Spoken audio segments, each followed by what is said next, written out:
Coming up on 2020 on ID, a Las Vegas mother of four out for a drive at night. A car came up really fast behind us. He swerves around us and I honked the horn.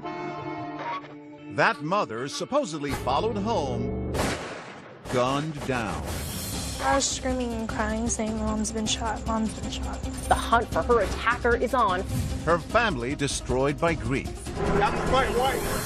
But was the first story in the headlines The apparent incident of road rage. the entire story? Wait, what happened? A lot more complicated than the first reports of road rage. What really happened that night? We put all the pieces together. Witnesses telling what you've never heard before. And the first words out of his mouth, I got them.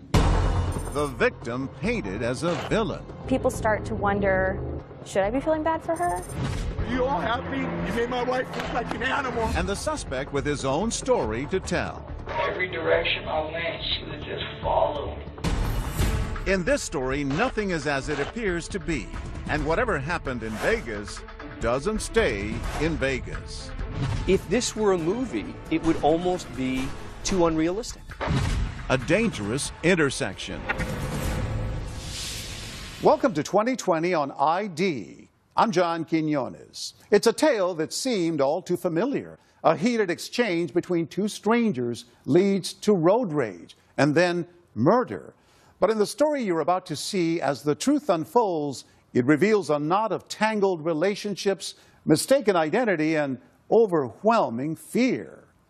As Deborah Roberts first reported in 2015, no one could have seen this chance encounter going so terribly wrong.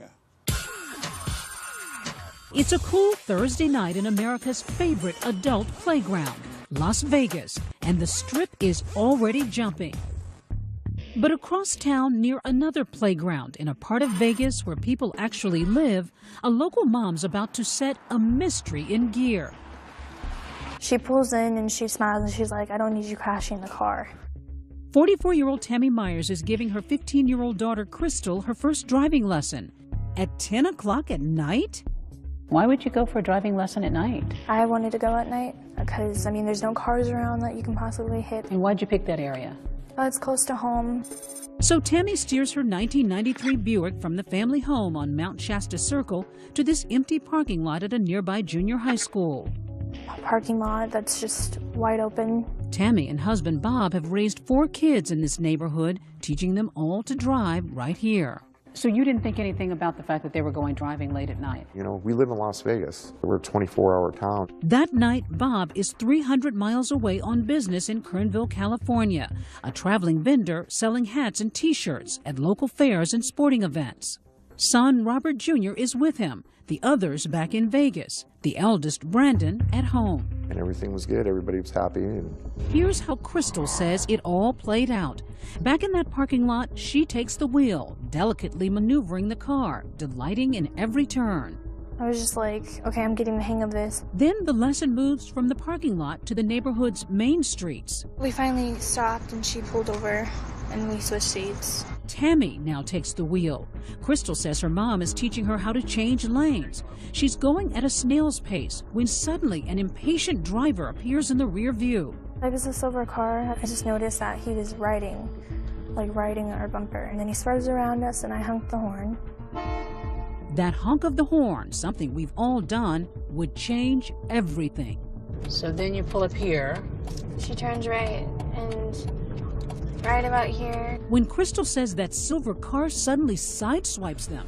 And we had to stop really hard. Who is this guy? Do you know? No, I didn't recognize him. Were you scared? Yeah, I was. I was really scared. And he gets out the car. It's okay. Take your time. And he says, "I'm going to kill you and your daughter." He says, "I'm going to kill you and your daughter?" Yeah. In a panic, Crystal says they flee the scene. But what happens next is a puzzle we piece together. Everyone agrees that sometime after 11 o'clock, 2 cars barrel down Mount Shasta Circle to the end of the cul-de-sac where the Myers live. That old Buick driven by Tammy and a 4-door silver sedan driven by a mystery man in hot pursuit with a gun. You heard the shots? Yeah, I was looking and I heard the shots. Did you know she had been hit? Yeah, I was screaming. He said, "Mom's been shot, Mom's been shot." Brandon, her eldest son, remembers running to his mother's side as that silver sedan flees the scene. I was just screaming at her, "Mom, please stay here, stay here." Brandon was telling her to stay awake, but she was closing her eyes. She's hit in the head. A frantic Brandon dials 911, and at 11:34, Tammy's rushed to a nearby hospital. At the scene of the shooting, leads and evidence are scarce. Did you have any idea who had shot your mom? No, I was completely in the blank. All I saw was the gunfire. Back in California, Bob Myers gets fragments of the story over the phone from a distraught Crystal. And she said, "Dad, I saw it. There was blood everywhere, all over Mom's head and face." He drops everything and begins driving home. And what's happening in your chest at this moment? I'm like, what's going on here? How fast are you driving? 100 miles an hour. Every thought saturated with concern for his wife of 25 years, the family matriarch who'd earned the name Mama Bear. What kind of a force was she in the family? She was the backbone of the family. She was everything to the family, the business, the kids, me. You know, she was the godmother of all, you know, in our home. She was the prankster, the jokester, a loving wife and a good mom. Didn't have a mean bone in her body. It's not until the early morning hours of February 13th when Bob, still on the road, gets a call from police. He says, "Mr. Myers, it started off as a road rage. They followed your wife home and shot your wife." Frantic, he wants to know more and begins calling TV stations, asking for updates and granting interviews. I'm speechless. I've been with this woman 25 years. He is now the vocal spokesperson for the Myers family. Local reporter Jackie Heinrich found it peculiar. He called our station when he was driving back from California and says, "Hey, I'm angry about this. How could someone do this?" I didn't want to freeze out the media, and here's why I didn't. You can't find killers without the media's help. By daybreak, Bob finally arrives at the hospital and sees his wife's lifeless body. I get to the room and I see my wife. And the sight. All right, I said, "I'm here, baby." And I said, "Oh, this is gonna be okay, you know." But his optimism is quickly dashed. The main doctor says, "Sir, I hate to be the one to give you this bad news, but your wife's not gonna make it." And I told my wife, "No matter what it takes, I'll find out who did this to you." Later that morning, I'm right here. You know what you did last night? You come here. an angry Bob Myers stands before the cameras saying there were as many as 3 killers in that silver car. 3 guys wanted to plow into a mother of 4 and come back and shoot her, follow her home, and kill her. By the end of the day's news cycle, here's the official narrative. Police say 3 suspects in a small silver car nearly collided with her green Buick. It followed them home, someone inside opening fire. As the Buick becomes a makeshift memorial, Tammy Myers appears to be yet another victim in an endless string of road rage incidents. Los Angeles, Tampa, Randleman, North Carolina. And this scene in Austin, Texas. 2 men in the middle of traffic going at it with a baseball bat and a wooden pole. But this one is unlike any other. A mom cut down in her own driveway. Road rage mystery in Las Vegas. The mother shot after teaching her daughter how to drive. But despite all the attention, no arrests. The next day, February 14th, a heartbreaking Valentine's Day. Vegas police released this security video of the silver sedan cruising the neighborhood around the time of the shooting, and with it, this composite sketch. Police say this is the face of one of the suspects. Police say it's Crystal's description of one of the strangers in the car that sideswiped her and her mom, threatening to kill them. He's a big guy, 6 feet tall, weighing about 180 pounds. As far as we can tell, there was no prior contact with these individuals. They are complete strangers. There's a manhunt for this unknown guy, instilling fear in everyone across the valley. Everyone's like, could this happen to me? Neighbors are too afraid to show their faces with that suspect still out there. That night, an agonizing moment for Bob Myers. At 7:05, he disconnects his beloved wife from an artificial respirator. I'll always have a wife. She'll never leave my heart. But she's gone. I didn't want my baby to suffer, but I didn't want her to go either. You know, to have to say it's okay to turn off the switch to let your wife go. So you had to do it. Had to. But before Tammy Myers can have a funeral, she's about to be buried. It's like they were murdering her all over again, repeatedly, daily. Tammy Myers went looking for the driver. Are you happy? As the story takes the first of what will be many sharp turns, was the innocent victim really all that innocent? Maybe this isn't what I thought it was in the beginning. And a young woman with inside knowledge about that night. But to break the case, she must find the courage to turn in a friend. You called the police. What did you say? Everything. Stay with us.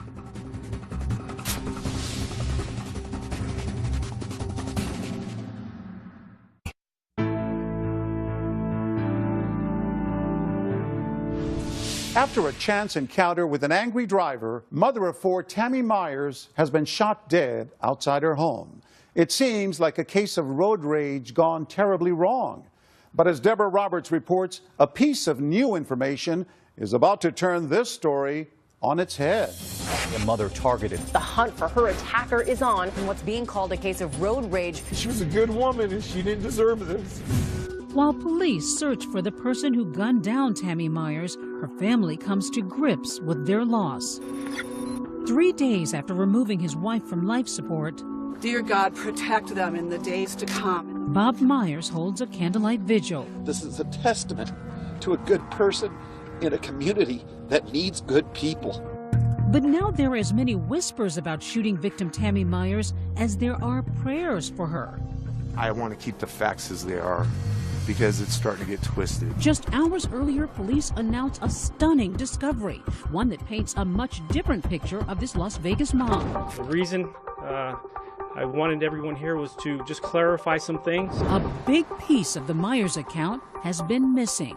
Turns out, between that alleged road rage incident and the shootout, Tammy Myers returned home with no one in pursuit, dropped off her daughter, and instead of dialing 911, picked up her son, who's armed with a gun, and went back on the road. She tells her 15-year-old daughter to wake up her son, who was in bed, and have him come outside and get in the car with her so that they can find who frightened them while they were on the roadway. She got her 22-year-old son to get his weapon.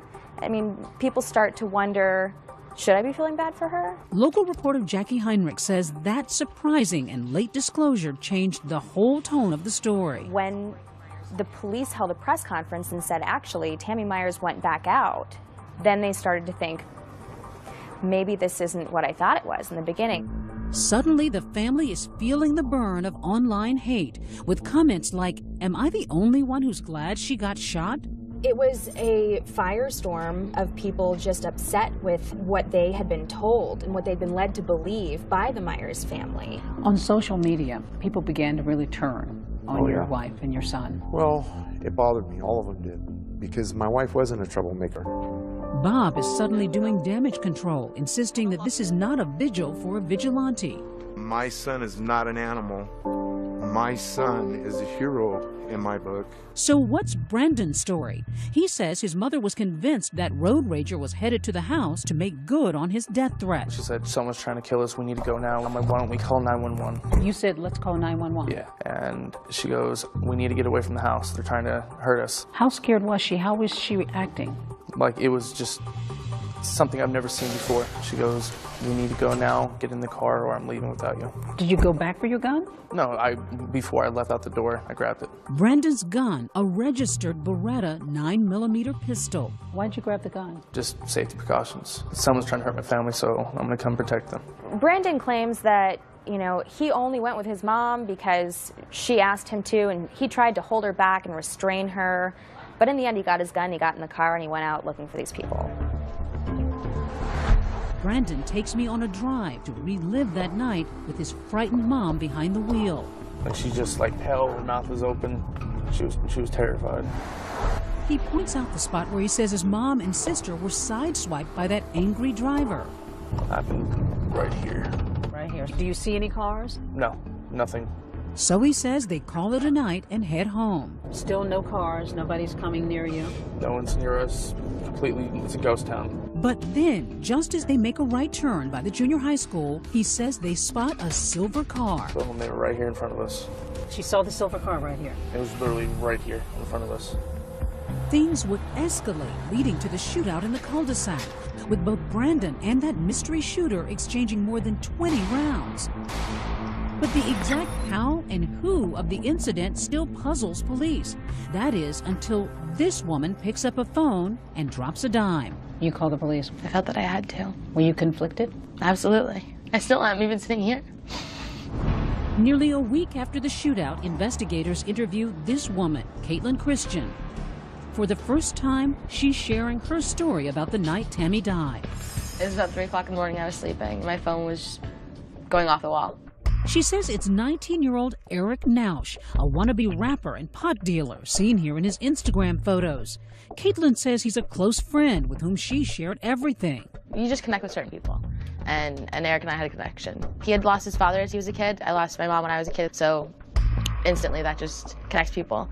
And so he had that loyalty that I have as well, and so we just became good friends.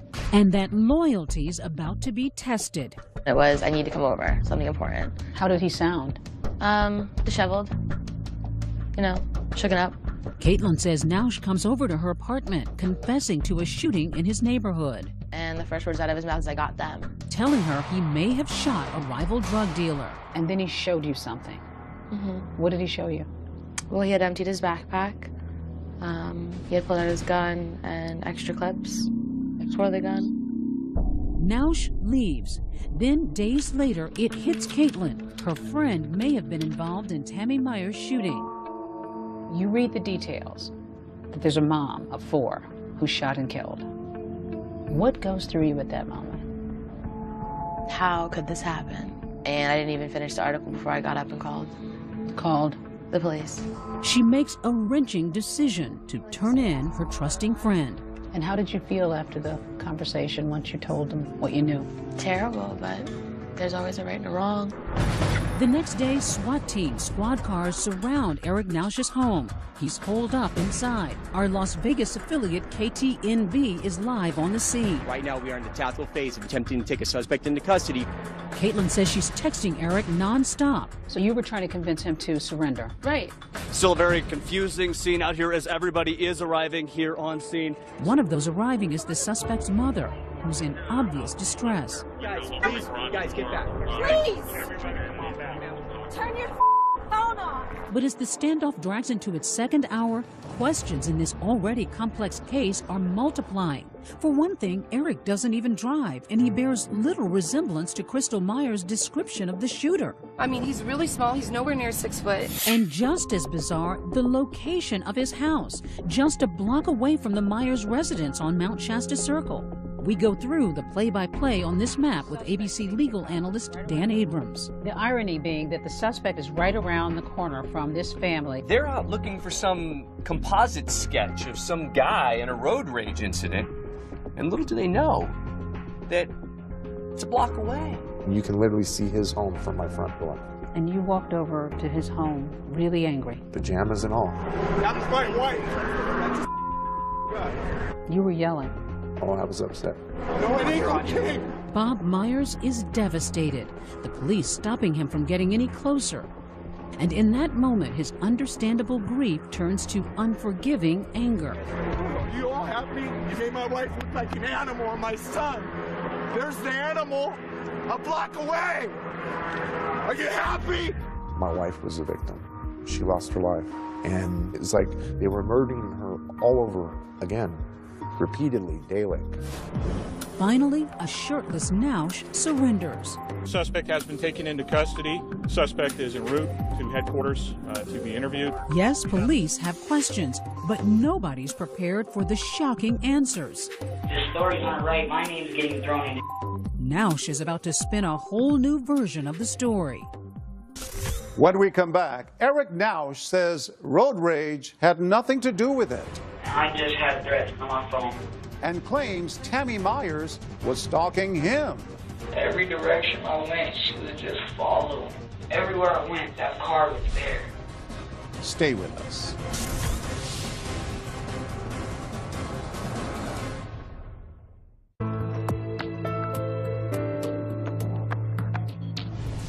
1 week after the murder of Tammy Myers, there is an arrest in the case.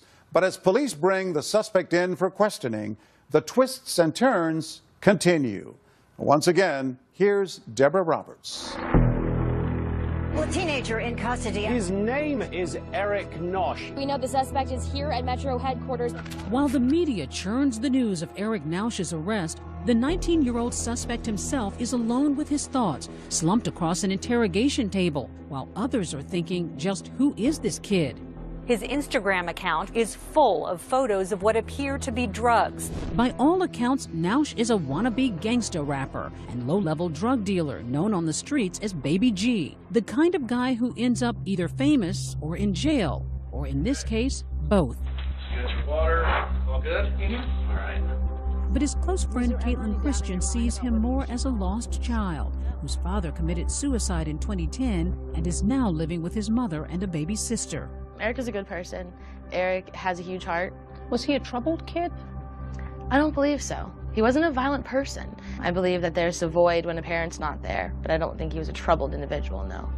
Nausch may be in need of a father figure, and Detective Clifford Mogg is happy to oblige, kicking off the interview with a laid-back Miranda warning. I just need to advise you of your rights, and then I want to talk about you. All right, you have the right to remain silent.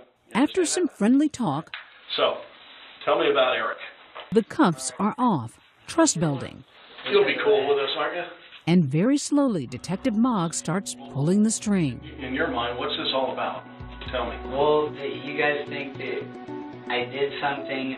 Nausch says he's no killer, just a pothead who likes to light up at Anson Park.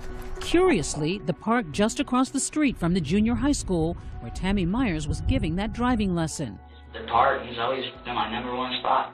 But Nausch says on the night of Tammy's murder, he was hanging out at this guy's house, Yeah, murder, kill.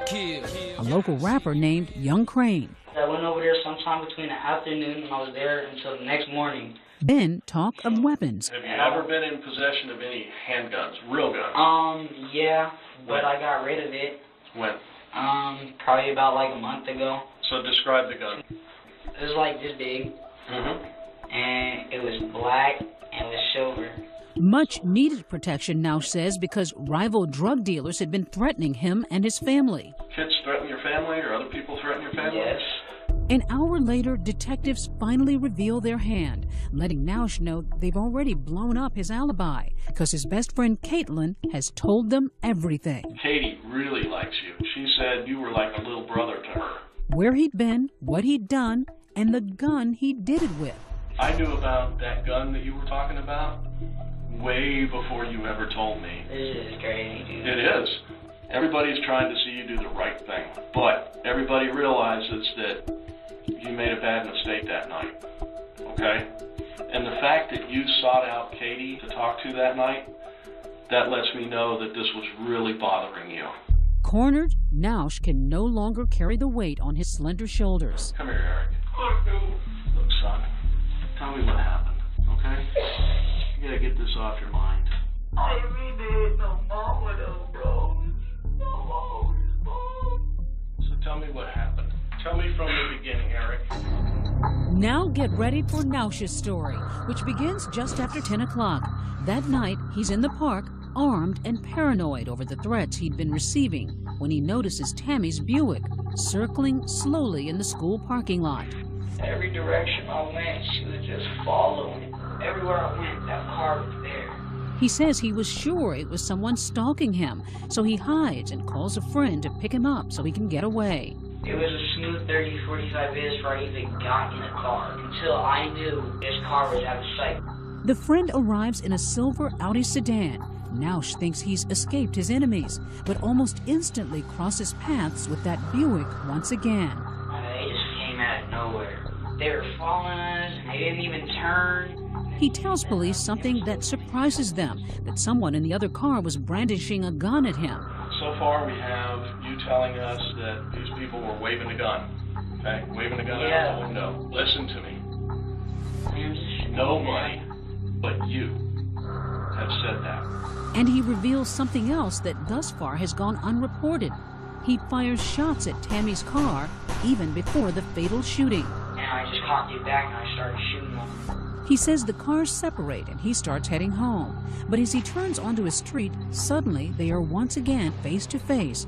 And go back and they're passing my house, dude. With their arms out and everything, they're passing my house.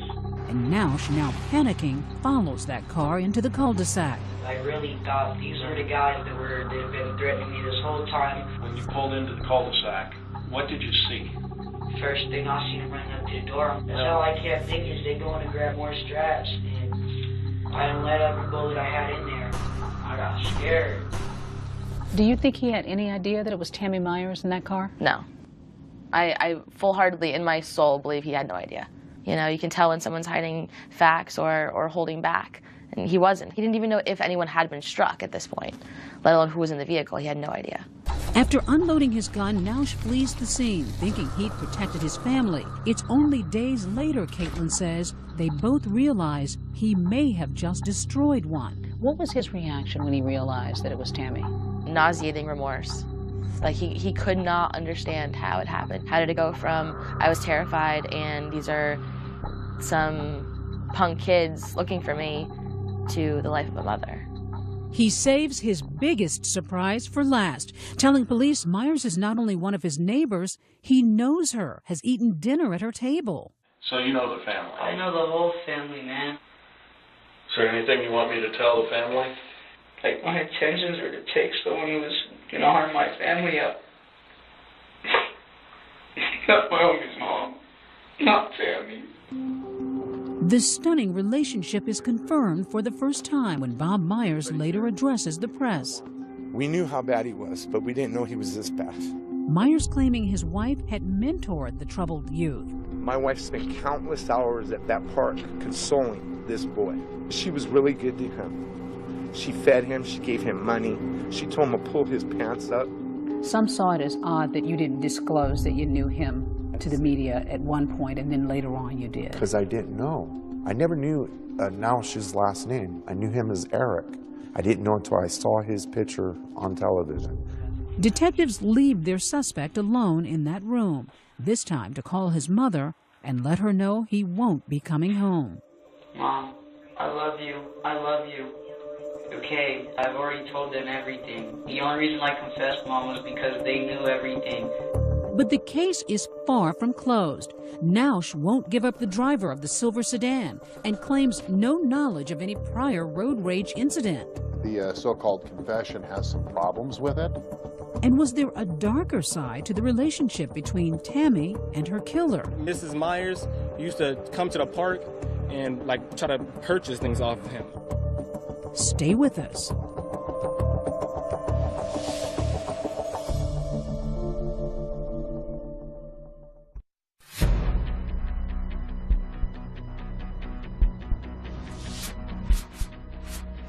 "10 days after the shooting of Tammy Myers, a wide-eyed Eric Nausch is ushered into a courtroom for the first time, an image that brings his friend-turned-informant Caitlin Christian to tears.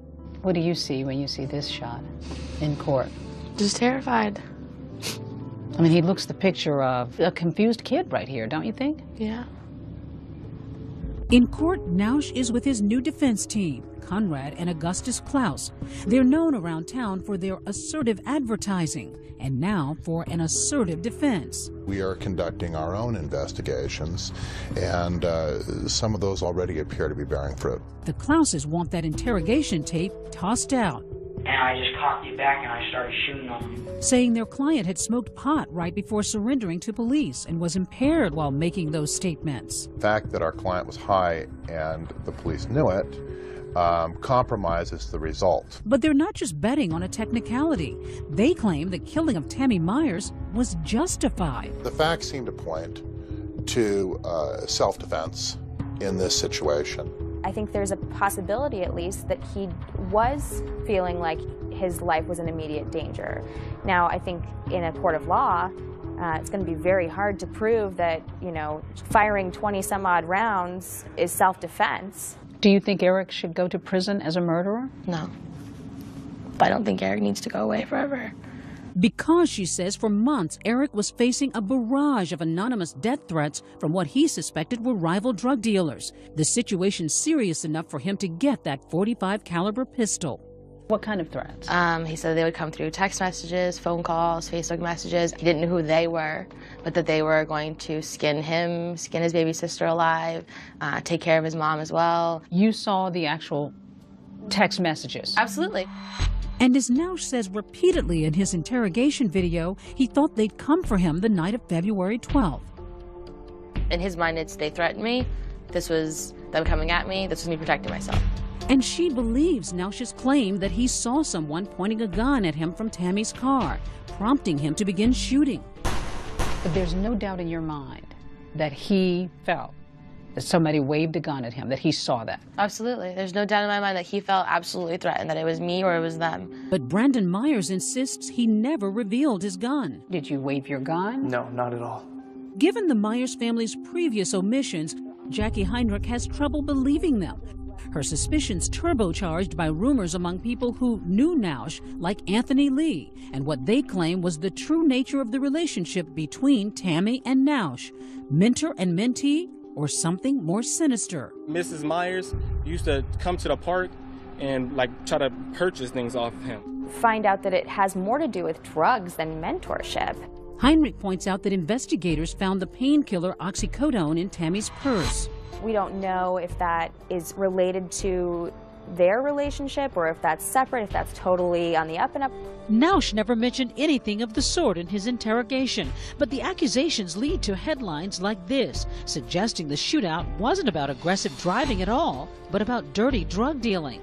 The one thing that we can positively say at this point is that this case was not about road rage. But according to Bob Myers, it was all just the defense trying to muddy the waters, one of many off-the-wall theories his family has had to knock down. It's just one thing after the other. It's like my daughter was pregnant by him and they were in a relationship, or my wife was in a relationship with him, or it was a drug deal gone bad. Did anybody in your family ever buy drugs from him? Definitely not. Some questioned the fact that your wife had oxycodone in her purse. Yeah. She had a prescription for it. She had a prescription for 3 years for it. How do you plead to count 1, murder with use of a deadly weapon? Not guilty. On March 12th, Nausch pleads not guilty to murder charges as police are closing in on another piece of the puzzle. Who was driving the car when Tammy Myers was shot? Nausch won't say, but cell phone records lead police to his 27-year-old buddy, Derek Andrews, owner of a silver Audi, which sure looks a lot like the car in the security video. Andrews and Nausch are soon seated side by side once more, not in the Audi, but in a courtroom with matching jumpsuits. This was an act of unprovoked use of force on behalf of Mr. Nausch, with Mr. Andrews being the driver and complicit in this act. Andrews denies any involvement, pleading not guilty. Could he be that mysterious man seen here in the sketch, the first alleged road rage incident that started it all? Up next, we put the pieces together. Shows, Brandon, what was that? And that's when Brandon got out of the car, Mrs. Myers got out of the car. But the truth is stranger than fiction. It turns out everybody's wrong. Don't go away.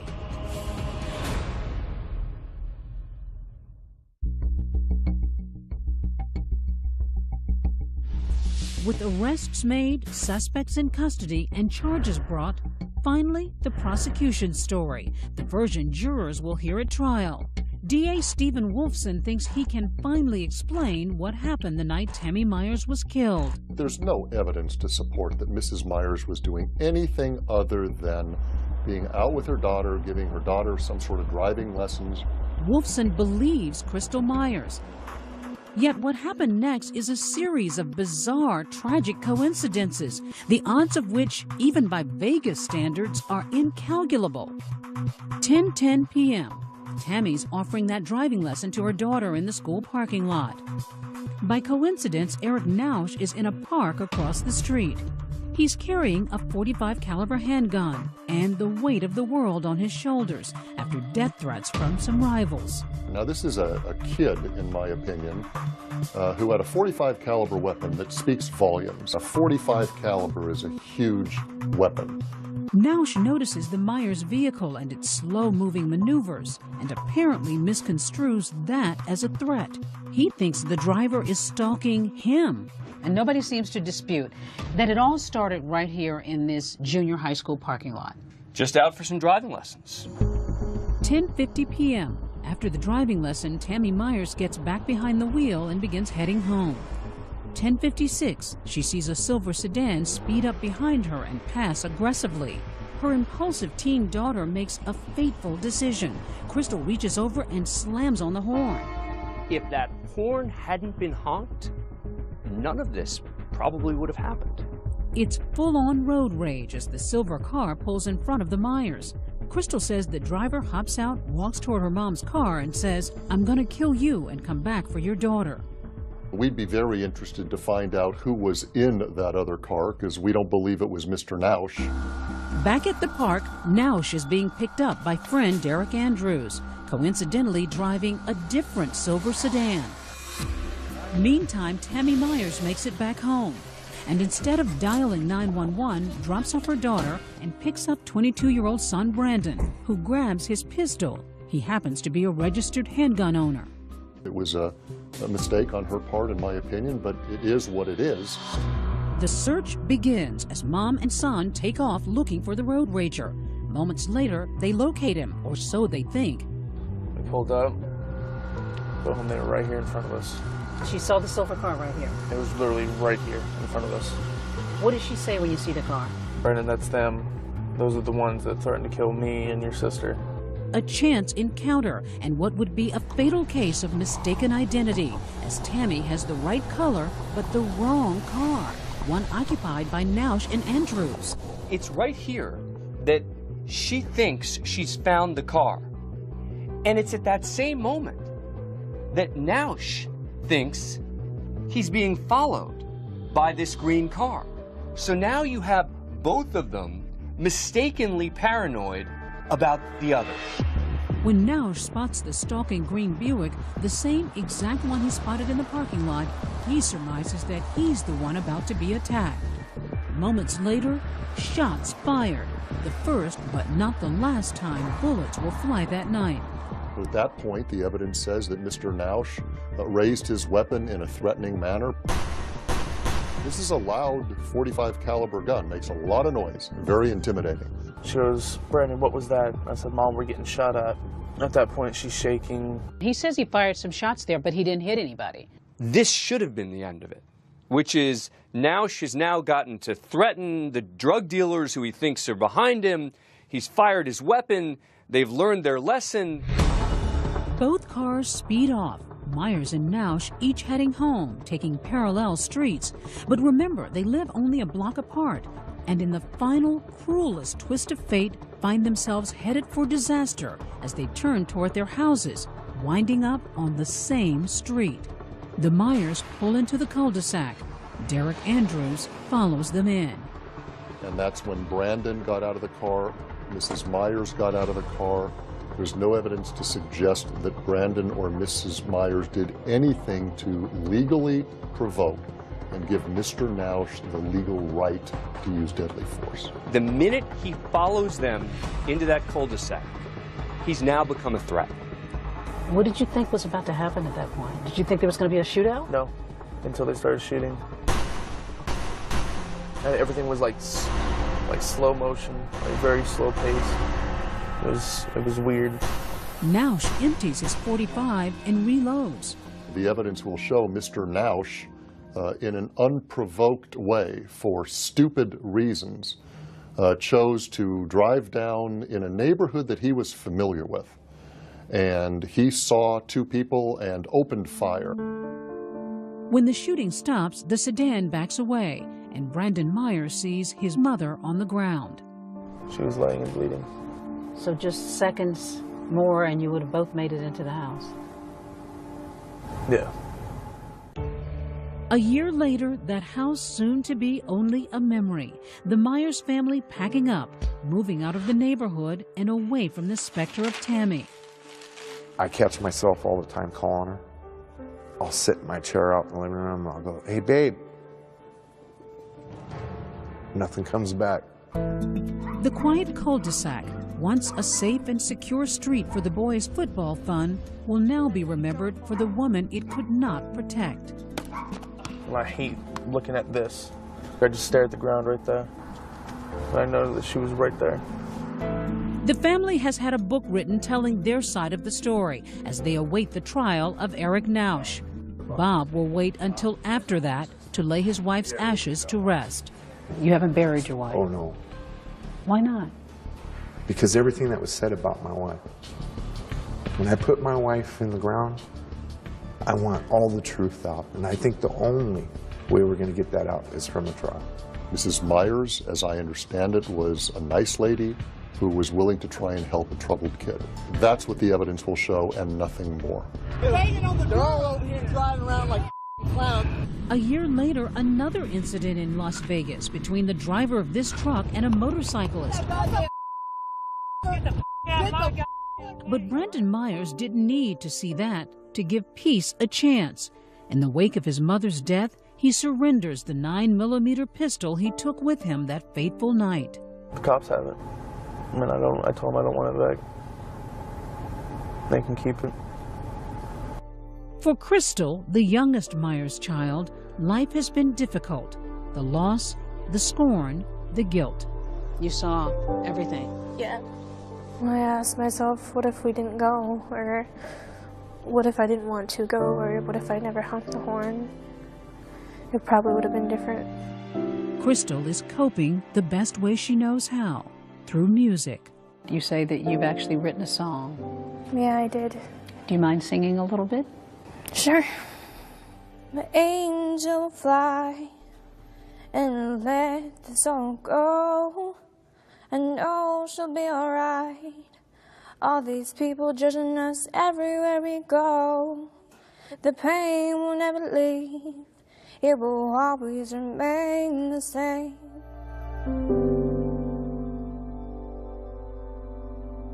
In the end, the Myers family did not see the trial they had been waiting for. In March 2016, Eric Nausch changed his plea to guilty for second-degree murder. He faces a possible maximum sentence of life in prison. Derek Andrews also changed his plea to guilty of voluntary manslaughter and accessory to murder. He faces a maximum of 15 years in prison. I'm John Quinones. Please join us next time for another edition of 2020 on ID.